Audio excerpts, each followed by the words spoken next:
تو آج ہم ایک ایسی چیز پر بات کرنے والے ہیں جو چلیے سیدھا شروع کرتے ہیں۔ اسلامی کیلنڈر کا سب سے مقدس، سب سے عظیم دن۔ ذرا سوچئے، ایک ایسا دن جو اتنا اہم ہے کہ اس کے بنا اسلام کی سب سے بڑی عبادت مکمل ہو ہی نہیں سکتی۔ آج کے اس تفصیلی جائزے میں ہم اس دن کی گہرائیوں میں اتریں گے اور اس کے ہر پہلو کو کھول کر سمجھیں گے۔ اب سب سے پہلے ایک بنیادی سوال، اسلامی سال کا سب سے عظیم دن آخر ہے کون سا؟ ہم میں سے زیادہ تر لوگ شاید فوراً رمضان کے کسی دن، لیلۃ القدر یا پھر عید کے بارے میں سوچیں، ہے نا؟ لیکن یہ جان کر واقع حیرت ہوتی ہے کہ نبی کریم صلی اللہ علیہ وسلم نے ایک مخصوص دن کی اہمیت بتاتے ہوئے فرمایا، حج و عرفہ، یعنی پوری حج کی عبادت، وہ لمبا سفر، وہ ساری مشقت دراصل صرف اور صرف اسی ایک دن کے گرد گھومتی ہے۔ جی ہاں، اور وہ دن ہے ذوالحجہ کی 9ویں تاریخ، یعنی عید الاضحیٰ سے ٹھیک ایک دن پہلے کا وقت۔ یہ وہ لمحہ ہے جب دنیا بھر سے آئے ہوئے لاکھوں حجاج کرام میدان عرفات میں جمع ہوتے ہیں۔ لیکن رکیے، اس دن کی برکات صرف ان حاجیوں تک محدود نہیں ہے۔ دنیا کے ہر کونے میں موجود ہر انسان کے لیے اس میں بے حد خزانے چھپے ہیں۔ چلیے آگے بڑھتے ہیں۔ آج کی اس گفتگو کو ہم 3 حصوں میں بانٹیں گے۔ پہلا، اس کی تاریخی اہمیت، دوسرا، اس دن کے عظیم الشان انعامات، اور تیسرا، وہ 3 لازمی کام جو ہمیں کرنے ہیں۔ تو شروعات کرتے ہیں پہلے حصے سے، تاریخی اہمیت اور یوم عرفہ کی گہری جڑیں۔ اب یہاں جو سب سے دلچسپ بات ہے نا، وہ لفظ عرفہ کا مطلب ہے۔ اس کا مطلب ہوتا ہے پہچاننا یا جاننا۔ تاریخ ہمیں بتاتی ہے کہ جب حضرت آدم علیہ السلام اور حضرت حوا علیہ السلام کو زمین پر اتارا گیا تو وہ سالوں تک ایک دوسرے کی تلاش میں بھٹکتے رہے۔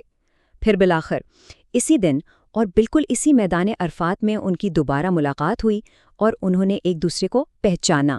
یہ دن انسانی تاریخ کے سب سے پہلے اور سب سے عظیم ملاقات کا دن ہے۔ اور بات یہاں ختم نہیں ہوتی، یہ دین کی تکمیل کا دن بھی ہے۔ حجۃ الوداع کے موقع پر میدان عرفات میں سورۃ المائدہ کی یہ آیت نازل ہوئی، آج میں نے تمہارے لیے تمہارا دین مکمل کر دیا۔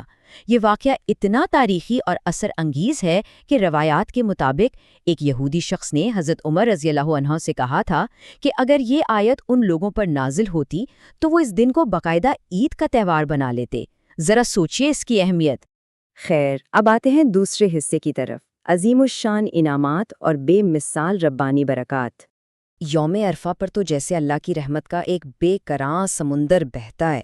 احادیث سے ثابت ہے کہ اللہ تعالیٰ یوم عرفہ سے زیادہ کسی اور دن انسانوں کو جہنم کی آگ سے آزاد نہیں کرتا۔ یہ مغفرت کا بالکل عروج ہے۔ اللہ اپنے بندوں کے بے حد قریب ہوتا ہے اور فرشتوں کے سامنے فخر سے فرماتا ہے کہ دیکھو میرے یہ بندے مجھ سے کیا چاہتے ہیں، اور اس بے پناہ مغفرت کا نتیجہ کیا نکلتا ہے؟ شیطان کی بدترین ذلت۔ شیطان کو اس دن سے زیادہ ذلیل، حقیر اور غصے میں کبھی نہیں دیکھا گیا۔ کیوں؟ کیونکہ وہ اپنی آنکھوں سے دیکھتا ہے کہ جن گناہوں کو کروانے کے لیے اس نے سالوں محنت کی تھی، اللہ کی رحمت کا ایک ریلا آتا ہے اور وہ سب ایک ہی لمحے میں مکمل طور پر معاف ہو جاتے ہیں، بالکل صاف۔ اور یہ بات بڑی خوبصورتی سے واضح ہوتی ہے کہ اس دن کی برکات حاصل کرنے کا طریقہ مقام کے لحاظ سے کیسے بدل جاتا ہے۔ ایک طرف میدان عرفات میں موجود حاجیوں کے لیے اس دن روزہ رکھنا مستحب نہیں ہے تاکہ ان میں دن بھر دعائیں مانگنے کے لیے پوری جسمانی طاقت موجود رہے، لیکن دوسری طرف وہ مسلمان جو اپنے گھروں میں ہیں، جو اس سال حج پر نہیں جا سکے، ان کے لیے اس دن کا روزہ انتہائی پسندیدہ اور مستحب ہے۔ یہ دراصل اللہ کی طرف سے گھر بیٹھے لوگوں کے لیے خصوصی تحفہ ہے۔ تو اہم نقطہ یہ ہے کہ یہ روزہ آخر کتنا طاقتور ہے۔ صحیح مسلم کی روایت ہمیں واقعی حیران کر دینے والا جواب دیتی ہے۔ اس ایک دن کے روزے کا انعام پورے 2 سال کے گناہوں کی معافی ہے۔ ذرا اس کا تصور کیجئے، صرف ایک دن کا روزہ اور اس کے بدلے میں پچھلے 1 سال کے گناہ اور حیران انگیز طور پر آنے والے 1 سال کے گناہ بھی معاف کر دیے جاتے ہیں۔ یہ ایک ایسا وعدہ ہے جو کسی کو بھی فوراً عمل کرنے پر مجبور کر دے۔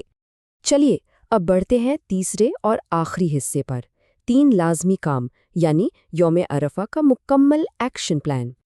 اب دیکھتے ہیں کہ یہ سب کیسے آپس میں جڑتا ہے۔ اگر حج کے میدان میں موجودگی نہیں ہے تو یہ 3 کام ایک مکمل ایکشن پلان ہے۔ پہلا قدم 9 ذوالحجہ کا وہ طاقتور روزہ رکھنا۔ دوسرا قدم ظہر سے لے کر مغرب تک کا وقت خالصتاً دعاؤں کے لیے وقف کر دینا۔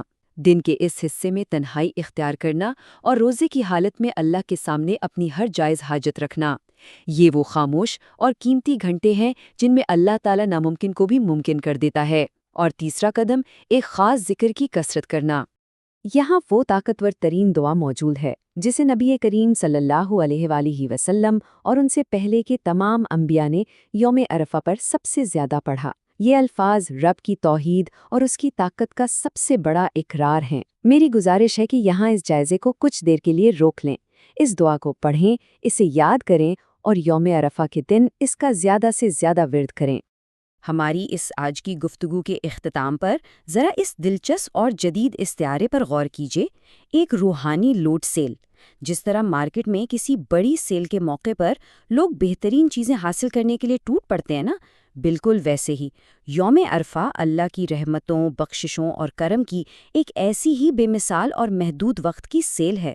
یہ دن بہت تیزی سے گزر جاتا ہے، تو کیا ہم اتنے غافل ہو سکتے ہیں کہ گناہوں کی معافی اور دعاؤں کی قبولیت کے اتنے بڑے موقع کو، جو سال میں صرف ایک بار آتا ہے، یوں ہی ہاتھ سے جانے دیں؟